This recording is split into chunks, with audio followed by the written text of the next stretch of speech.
Manchester United and Barcelona shared the spoils in an absolutely thrilling contest at the Camp Nou. Marcus Rashford was magnificent yet again, scoring one and playing a major part in the other, an own goal from Jules Koundé, though the strikes were cancelled out by two ex-Premier League stars in Marcos Alonso and Rafinha. Despite failing to nab the victory, United put in a scintillating performance that was especially impressive considering it came against one of the most in-form teams in Europe, who by the way have only conceded 7 league goals all season. Here runs through the things we feel Erik Ten Hag got and on the night, starting with what he got. Weghorst in midfield. Wout Weghorst has surprised a lot of people since joining United last month, but no one could have expected him to produce a midfield masterclass at the Camp Nou. The giant Dutchman was deployed as makeshift number 10, providing much-needed physical protection while United were off the ball before streaming up to join Rashford in attack when they won it back. Despite lacking the technical quality of midfield opponents Frenkie de Jong, Pedri and Gavi, Weghorst looked every bit a natural out there, making Ten Hag's decision to play him in midfield look like a stroke of genius. Rashford's continued resurgence. The transformation of Marcus Rashford under Ten Hag has been nothing short of jaw-dropping. The 25-year-old has now scored 14 goals in his last 16 games, a feat he could have barely even imagined achieving over the past couple of seasons.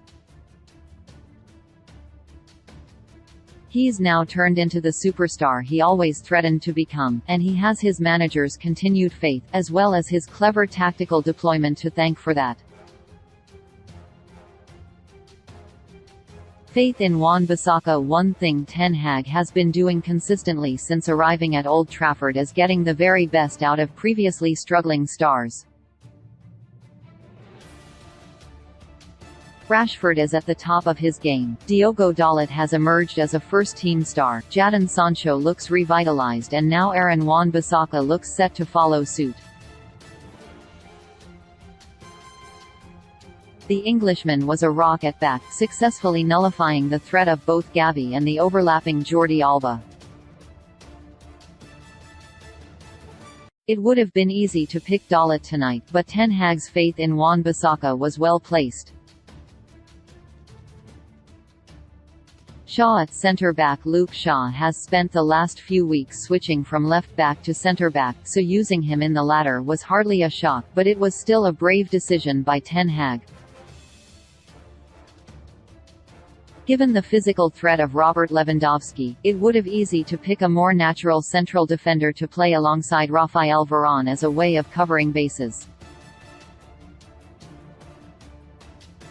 Even though Lisandro Martinez was suspended, Ten Hag still had Harry Maguire and Victor Lindelof as alternative options, but decided to leave them both on the bench, and it was the call judging by how quiet Lewandowski was.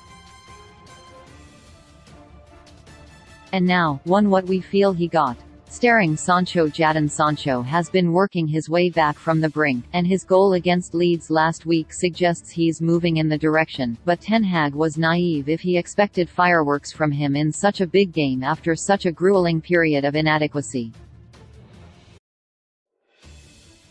The Englishman struggled to get into the game, floating lifelessly between Rashford and the overlapping Tyrell Malacia without offering much on or off the ball. Would starting Alejandro Garnacho have been the smarter choice? It's tough to say. But outperforming Sancho on the night wouldn't have